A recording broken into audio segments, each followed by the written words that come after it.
लेकिन राहुल देव हमारे साथ हैं।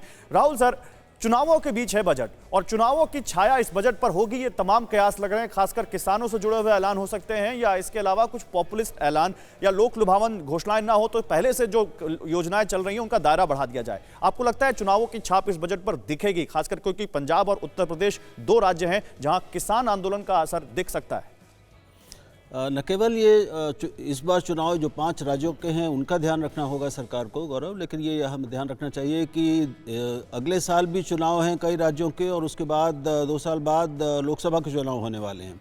तो इस बजट से लेकर अगले दोनों बजट, जो 3 बजट होंगे, वो चुनाव के ध्यान में रखे ही किए जाएंगे। इसका मतलब ये है कि मुझे इस बजट में किसानों के लिए कुछ बड़ी घोषणाओं की उम्मीद है, क्योंकि उनकी सबसे ज़्यादा आशाएं बढ़ी हुई हैं उस आंदोलन के बाद। उनको शांत करना, खुश करना ज़रूरी है। दूसरे, जो मनरेगा में बढ़त दिख रही थी और मनरेगा के कारण लोगों को सीधे जो एक लाभ मिल रहा था गरीबों को, वो भी बनाए रखा जाएगा। अगर उसको बढ़ा दिया जाएगा तो और अच्छा है। तो जनधन योजना जैसी, मनरेगा, जिस तरह के जो डायरेक्ट बेनिफिट ट्रांसफर जिसको हम कहते हैं, इस तरह की योजनाएं जो गरीबों को, और लगभग 4.5 करोड़ जो गरीबी रेखा से नीचे चले गए इस कोविड काल में, उनको राहत पहुंचाने वाले कदम होंगे। और मध्य वर्ग के लिए भी मुझे लगता है बिल्कुल कुछ राहत होगी। और मास्टर शेफ संजीव कपूर हमारे साथ इस वक्त कनेक्ट हो चुके हैं। संजीव जी, बहुत बहुत स्वागत है। और आपके चेहरे को जाहिर है तारुफ की जरूरत नहीं है। संजीव कपूर साहब, हमने देखा कोरोना काल में होटल सेक्टर को कितना जबरदस्त डेंट लगा। क्या उम्मीद कर रहे हैं आज वित्त मंत्री निर्मला सीतारमण से आप? कितनी राहत की उम्मीद है?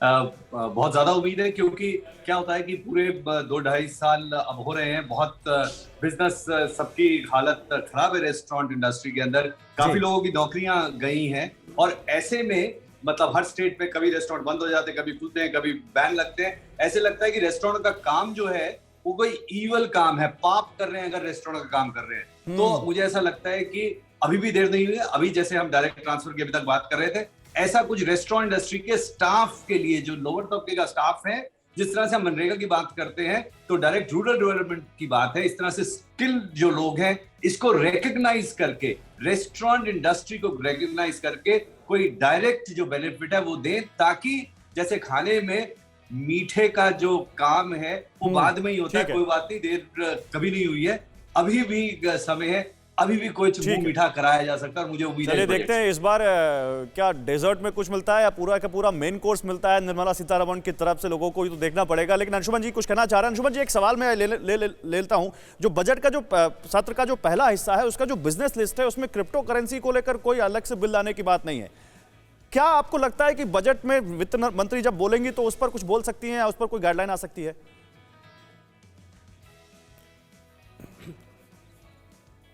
गौरव, बोलना चाहिए, क्योंकि क्रिप्टो करेंसी में भारत में जो सरकारी आंकड़े और जो बाकी निजी आंकड़े उस हिसाब से करीब $6.6 बिलियन का इन्वेस्टमेंट है। 10 करोड़ लोगों का पैसा एक ऐसे इन्वेस्टमेंट में लगा हुआ है जिसके पीछे कोई रेगुलेशन नहीं है। और पिछले साल भर से सरकार बैक एंड फोर्थ कर रही है इस मामले में कानून स्पष्ट करने में। कल इकोनॉमिक सर्वे को भी हमने एक लाइन पढ़ने की कोशिश की। इकोनॉमिक सर्वे जो सरकार की सालाना समीक्षा होती है, उसने क्रिप्टो पर एक शब्द नहीं बोला। भारत के बहुत सारे निवेशक बहुत उत्सुकता और बेचैनी के साथ समझने की कोशिश कर रहे हैं कि आखिर इस निवेश का भविष्य क्या होगा। मुझे लगता है कि वित्त मंत्री को इस बजट में इस पर कोई ना कोई स्पष्ट सरकार का नजरिया सामने लाना चाहिए, क्योंकि सरकार का एक हाथ यानी आरबीआई लगातार क्रिप्टो करेंसी को बैन करने, ना चलने देने और अर्थव्यवस्था के लिए इसे खराब बता रहा है। ये कंफ्यूजन बना हुआ है। मैं एक और चीज इसमें जोड़ दूं जिससे कि बहस को थोड़ा सा तथ्य का संदर्भ मिल जाए चर्चा के तौर पर। गौरव, सरकार के पास 34 लाख करोड़ रुपए का पिछले साल का बजट था। यदि हम इसमें महंगाई को जोड़ लें तो इस साल का बजट 37-38 लाख करोड़ रुपए के आसपास होगा। अगर बहुत ज्यादा उत्साह सरकार दिखाएगी तो 40 लाख करोड़ तक लेकर जाएगी। उसमें करीब करीब 60 से 65% बजट सरकार का ऐसा होता है जिसमें कोई परिवर्तन नहीं हो सकता। वो पिछले सालों के कर्ज पर दिया जाने वाला ब्याज होता है, सब्सिडी होती है, पेंशन और वेतन होते हैं। इसके बाद सरकार के पास मुश्किल से 15-16 लाख करोड़ रुपए बचते हैं, जिसमें से उसे दवा की दुकान की तरह बहुत सारे सारे लोगों को, किसी को दर्द की दवा देनी है, किसी को ताकत की दवा देनी है, किसी को की खांसी और जुकाम ठीक करने की दवा देनी है। यह कुल बजट की प्रीमाइस है भारत के बजट की। और इस साल भी बस सरकार के पास वही प्रीमाइस रहेगी जो पिछले साल बजट की प्रीमाइस थी। जो 14-15 लाख करोड़ रुपए अतिरिक्त सरकार के पास होंगे, उसी में से उसे मनरेगा को पैसा देना है, उसी में से किसान सम्मान निधि को पैसा देना है। इसलिए हमें देखना होगा कि बजट का ढांचा क्या बदलता है कि नहीं बदलता, और नहीं बदलता है तो इस साल सरकार का ब्याज जो पुराने कर्जों पर 10 लाख करोड़ के आसपास पहुंचेगा। इस संदर्भ में जो हम देखें तो हमें उम्मीदों को तर्कसंगत रखने में मदद मिलेगी, और बजट के साथ उम्मीदें तर्कसंगत रखी जानी चाहिए, क्योंकि बहुत सारी उम्मीदें होती, बजट की जो गणित है वो समझना, बजट की जो मैथमेटिक्स है उसको जानना हमारे लिए जरूरी है। ठीक बात है अंशुमान जी, बहुत बहुत शुक्रिया, और बड़े आसान अल्फाजों में, आसान लफ्जों में आपने दर्शकों तक ये सारी बातें पहुंचाई।